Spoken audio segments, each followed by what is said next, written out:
think this ultimately is a good movie. I think it's a creative movie, but it's not an easy one to watch. I respect the director and I think he does some creative things, but I understand a lot of people don't like him.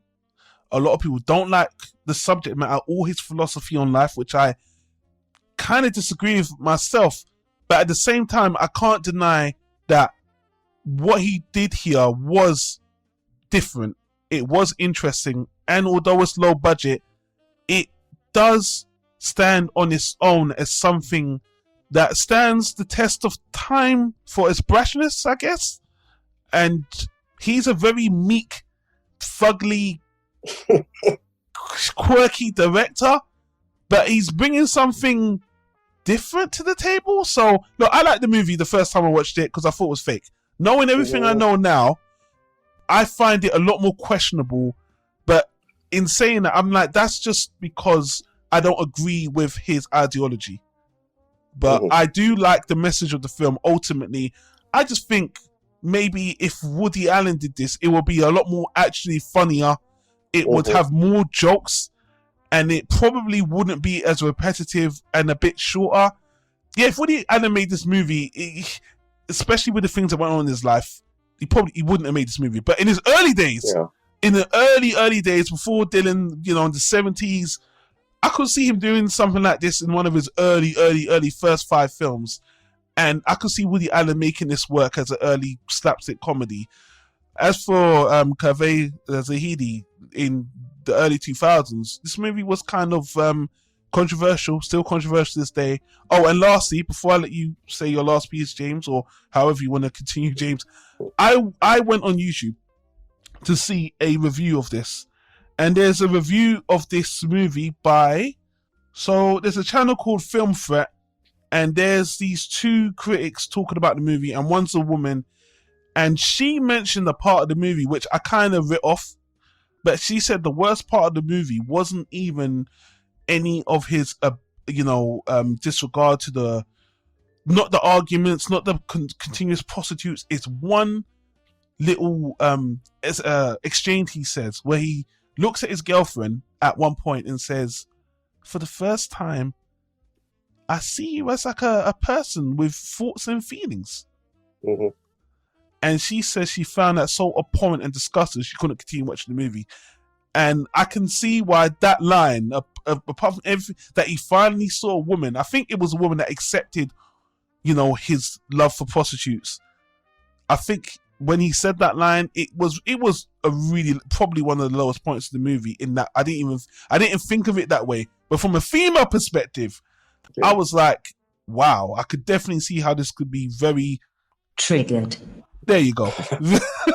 Very triggering for a lot of women. But anyway, James, my mind's getting all jumbled up. Let me let you go on and say what else you thought about the movie. Well, first of all, just to follow up on the Woody Allen thing, he could have made that as a slapstick back in the 70s, but I also think 90s Woody, like if you looked at Husbands and Wives and Deconstructing Harry, both brutally honest movies. True.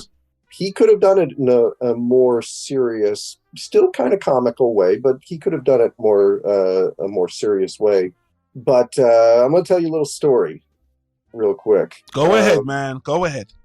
Back probably actually around the time this movie came out, I was working on a film project, and there was this Australian singer who was living in LA. I was living in the LA area, and she did a song for the soundtrack. And she said, "Hey, it's my birthday this weekend. Why don't you come on up? Come on up to my house, and because I'm going to have a party." So my buddy and I go up there, and it's this beautiful house in the Hollywood Hills, and sign in the front says "Go around back." So we go around back. The first thing we see is this woman standing by the pool, and she's painting. She's got like an easel up and she's painting, and like the party is sort of going on around her, and she's just sort of standing there painting. And we go in the house, and there's some guy playing guitar, and there's this other guy in the corner, and he's reading his poetry while people are sitting around and listening to it. And my friend and I, we sit down on the couch, and he looks over at the guy next to us and he says, so are you an artist too? And the guy looks at him and goes, aren't we all artists? And my buddy looks at me and goes, let's get the fuck out of here. And we got up and we left and we went to a bar and we actually ended up at the bar. If you've ever seen the movie Swingers, we went to the bar where there's the horrible nightclub act. Oh, yeah. And we hung out with them that night.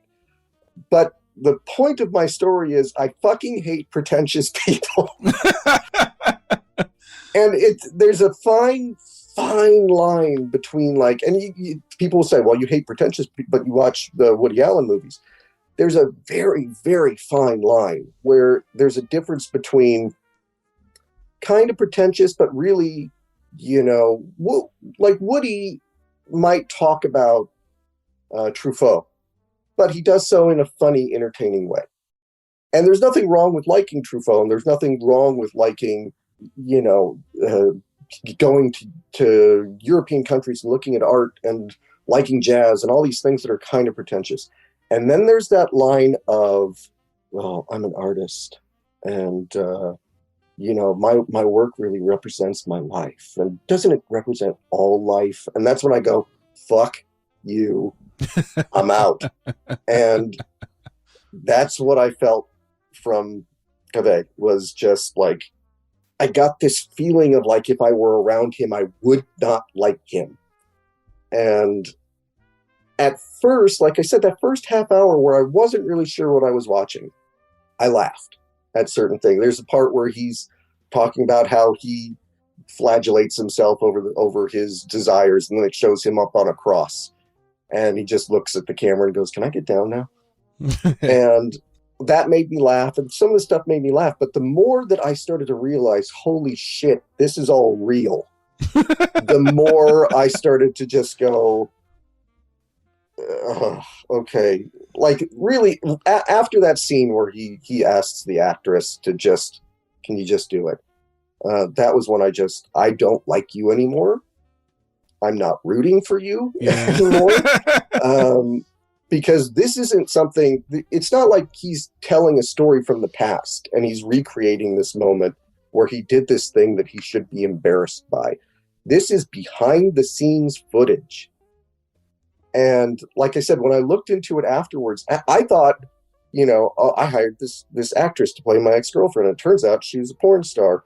But she didn't tell me that in the interview. And I'm like, oh, that's funny. You're making up a thing. And then I look at it afterwards and I'm like, no, that happened. Yeah. But especially once it gets to the part with the girlfriend who's an alcoholic, because it almost feels like he is driving her towards drinking. Yeah. Like she is reacting, and that is never addressed. It's never addressed, like where he's like, I felt really guilty because I think, she felt really bad about my behavior. And that's why it was just sort of like, no, she had a problem. She was an alcoholic and I'm mad at her about that. And it's obviously, I didn't want to say too much, but there's a tragedy there as well, which I was surprised that I forgot. I'm like, oh, you fucking serious? Because that's when I realized the first time I watched it, I'm like, that is not a joke at all. That actually happened. And then when I watched it again, I'm like, you gotta be. And then obviously he says it in a sympathetic voice. Well, he says it in the same droll, slow, soft voice. He's a very soft-spoken man. So, and he just says it and moves on, and I'm just like, that alone, a lot of people would walk away from the movie like, fuck this, I'm out. Well, and you were saying that he got permission to use the actual home movie footage of the real people.